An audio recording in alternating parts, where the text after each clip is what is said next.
Another month is over and I am back with another cost per wear update video. And I have good news, I have bad news, and I have some sad news to share with you. So let's just jump into it.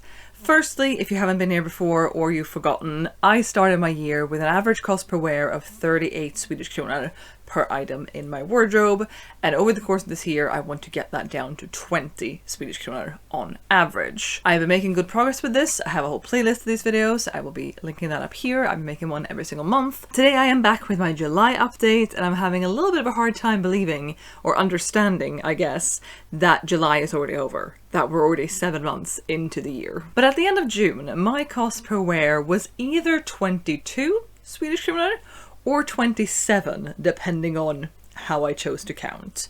The reason for this was that I had items that I'd purchased that I needed to mend before I could wear them, and items I'd purchased that hadn't yet arrived at that point. And previously during this challenge, or during this year of making these videos, I have not actually counted items that aren't in my wardrobe for me to wear, i.e. items that need to be mended or items that have yet to arrive. So if I did include those items, my cost per wear would have been 27. However, if I chose to exclude them, which again is what I'd done previously in the year, my cost per wear was only 22. And I set my goal for July quite high, and when I say quite high, I don't mean in a like unattainable, it's gonna be really hard to reach this goal, I'm gonna work so hard on this type of goal, but rather I raised my cost per wear goal for July because I wanted to have the wiggle room to thrift during my summer vacation. So the goal I set for July was 33, and since I started the year at 38, if I'd gotten it up to 33 at the end of this month, it would have been quite steep, quite harsh, quite difficult, I guess, to bring it down to 20 before the end of the year. I've done well. Again, if I was at 22 or 27, but 22 at the end of June, I started at 38, I want to get to 20, I was very close to that goal. But if I was to get all the way back up to 33, the drop would have to be a lot faster in the second half of the year. However, like you might have picked up on just now, I said that if I had gotten my cost per wear up to 33 in this month, it would have been difficult to get back down or get down all the way to 20. So I guess it's safe to assume I didn't, huh? And that is correct.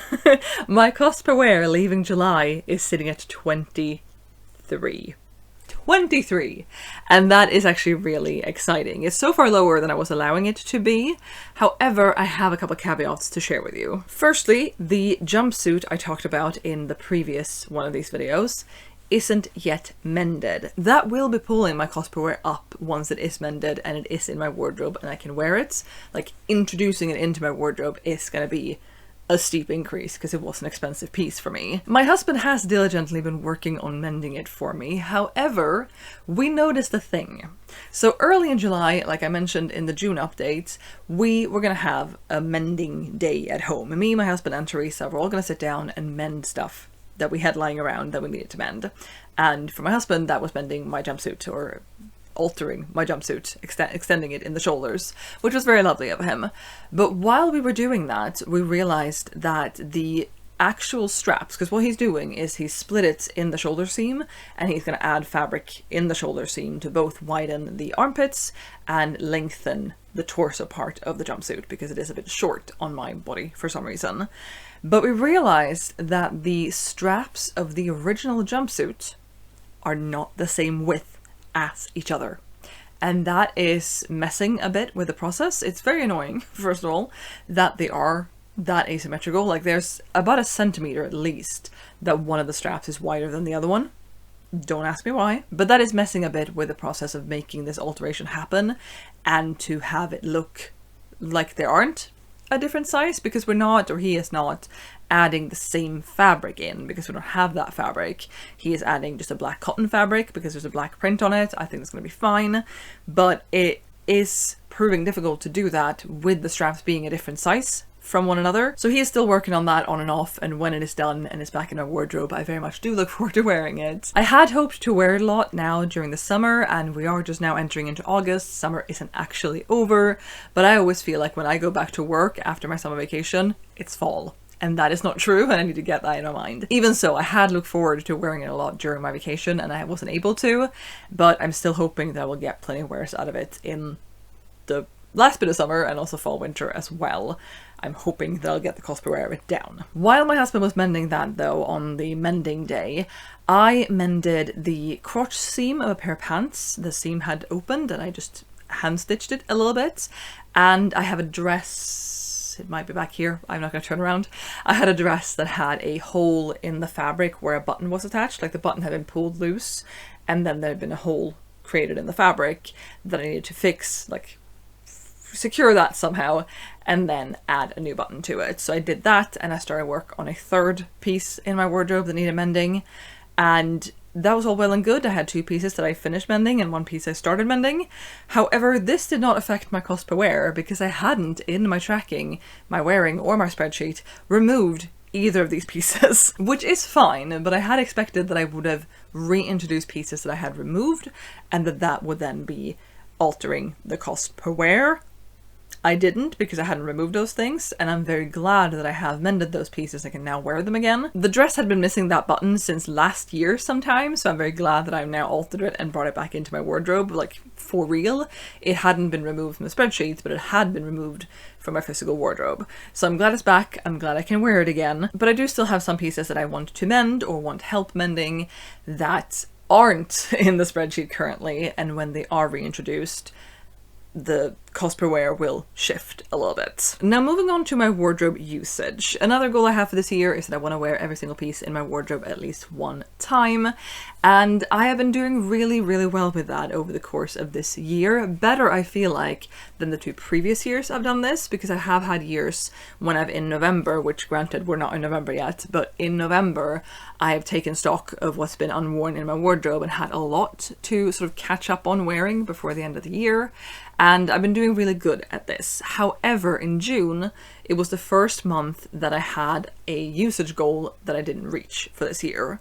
So the goal I had for June was to wear 85% of my wardrobe, and I ended up only wearing 81, or having worn 81% until that point. I didn't wear 81% in June, but between January and end of June. And I set a goal now for July to have worn 90% of my wardrobe before the end of the month. And I realized about a week ago that that simply just isn't doable, because the majority of my, at this point, unworn pieces are not appropriate for the weather that we are in. I do, for example, have 2 wool skirts that I have yet to wear this year, and I'm not about to do that in July or August for that matter.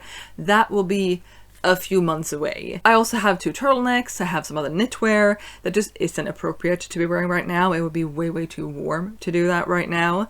So I actually realized that it isn't possible for me to reach the goal of 90. I have, however, worn 84% of my wardrobe up until this point, and I am happy with that. And I will say, I'm filming this on July 31st. Yesterday I went on a little bit of a road trip. I went to 3 different secondhand stores, a few hours away, some of them. I was driving around for like 8 hours that day. Not driving fully, but I was driving and cruising for 8 hours. And I brought home some new stuff that I haven't worn yet because I got it yesterday. And several of those pieces, almost all of those pieces, are summer appropriate, hopefully also into fall winter, but several of them I can wear now. I got a very nice linen button down, for example, that I could wear tomorrow, I could wear today, I could have worn yesterday, that kind of thing. Like, it is very appropriate for right now. And so I have new to me pieces now in my wardrobe that I want to wear before summer is over, but I still will not get to a usage of 90% anytime soon. But another reason why I'm bringing up the pieces I got yesterday is also because if I hadn't introduced them yesterday, this month at all, I would probably have had a higher usage. I mean, that makes sense because I would have worn more of the items in my wardrobe. I've now added, I think maybe like 7 items yesterday. And if I hadn't added those, but still worn everything I have up until this point, my usage would have been a little bit higher. I would have been at maybe like 85, 86%, a little bit higher than I'm at right now, but I still wouldn't have been able to reach 90. Moving on to August then, what are my plans? Well, like I said, I now feel like fall is happening. It isn't. It's August. August will still probably be warm here, but the temperatures we're looking at for the first week of August look a lot cooler and nicer than the peaks we've had now in June and July. It's been really warm, much too warm for my liking. So it's going to be cooler, but I need to remember that it's still going to be summery temperatures, at least for the foreseeable future. And I have decided a few things. Firstly, I mentioned that I've been doing a fair bit of thrifting this summer, and while that has been really fun and really nice, and I have found some things I'm really happy with and really excited to style and show you and wear, I want to not thrift in August. That doesn't mean that I want to do something else, like I'm not going to buy new clothes instead, but I don't want to be introducing anything new into my wardrobe for a bit. I want to land with what I now have, what I've had from before as well, but what I've now been adding as well. So with that, my cost per wear should not be increasing, apart from one thing, which is a linen button down, a purple linen button down that I have ordered off of Vinted that hasn't arrived yet. That will be arriving in August and will be driving up my cost per wear a little bit. I did put it into my spreadsheet just to see what it would do, and it brought the average cost per wear up from 23 to 24, so it didn't really rock the boat at all. And again, I'm not intending to thrift anything more or anything during August. That is my plan. We will see what happens, but that is my plan. I feel very thrifted out at the moment. However, if things get mended and brought back into my wardrobe, that could affect my cost per wear in the wrong direction. That could increase my cost per wear rather than lower it. And I do very much want to have those things back, both the jumpsuits, which I've never worn, and some pieces I'm working on or should be working on that I have had access to and have worn before, but haven't now for a bit because they're waiting to be mended and have been removed from the tracking and everything. But I am thinking that I, at the end of July, want my cost per wear to be 21. And that is perhaps a little bit ambitious, I don't know. It is only down like 2 to 3 Swedish kronor, depending on if we currently now include the linen button down that hasn't arrived to me yet. But it is perhaps a little bit ambitious if I do reintroduce things into my wardrobe. However, it is probably, like I said, gonna keep being summer temperatures. I'm probably gonna be wearing my summer clothes. I will not be wearing wool skirts. I will not be wearing turtlenecks, most likely. Thick sweaters, none of that. However, I did actually wear a knit sweater on Sunday, this past Sunday for me, because it was actually suddenly really cold. It was like, I don't know, 15 degrees all of a sudden, which isn't terribly cold, but compared to what we'd had, I was very cold. Either way, I am aiming to bring my cost per wear down to 21 at the end of August. It should be doable, though I do also think that a lot of my summer appropriate clothes are already at a low cost per wear. Not all of them, not the ones I've introduced this summer, for example, which is a fair few of them, but a lot of my older pieces that are summer appropriate are sitting at a low cost per wear generally. But that is my goal, 21. As for my usage, I have been going a little bit back and forth with that, but when I realized now in July that I wouldn't be able to reach the usage goal of 90 during this month, I wondered a bit about if I should actually have a usage goal per month moving forward, or if I should just be, I want to be at 100% usage at the end of the year, and come what may in terms of weather. Like, I can't predict they'll be done in October or December. I have no idea. But I have now, in preparation for making this video, I have now landed on the fact that at the end of August, looking at the way August looks right now, weather-wise, no more thrifting, I'll be back to work, so I'll be getting dressed more. I mean, I've pretty much been getting dressed every day of vacation too, but even so, 85%.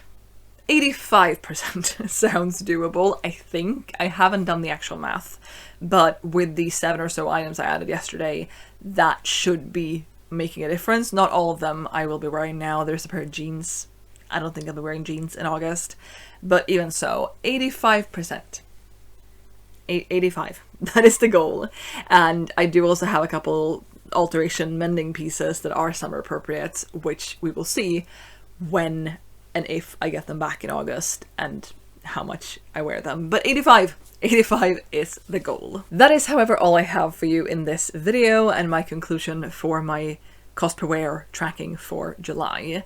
I have been talking a lot about thrifting in this video, and I am very tempted to be doing a like collective summer thrift haul to go up maybe next week. I'm not sure. I am still waiting for that purple shirt to arrive. If I want to film that video, I want to have access to that shirt. But I am tempted to do that, and it would be quite a big video because, again, I have been thrifting a fair bit this summer. But let me know in the comments if you would be interested in seeing that. I did show off a few pieces in this video where I talked about the pieces I have to prioritize for my cost per wear usage to go down to 20 at the end of the year. It's up here if you want to see it. And since making that video, some new pieces have happened, and you haven't seen any of those pieces on. So yes, let me know in the comments down below if you would be interested in seeing that.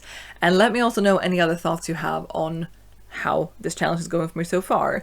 Do you think I will get my cost per wear down to 21 at the end of August? Do you think my usage will be at 85% or above? I'm curious to hear what you think. So please let me know those thoughts in the comments down below, and I'll be back with another video soon, so I hope to see you then. Bye!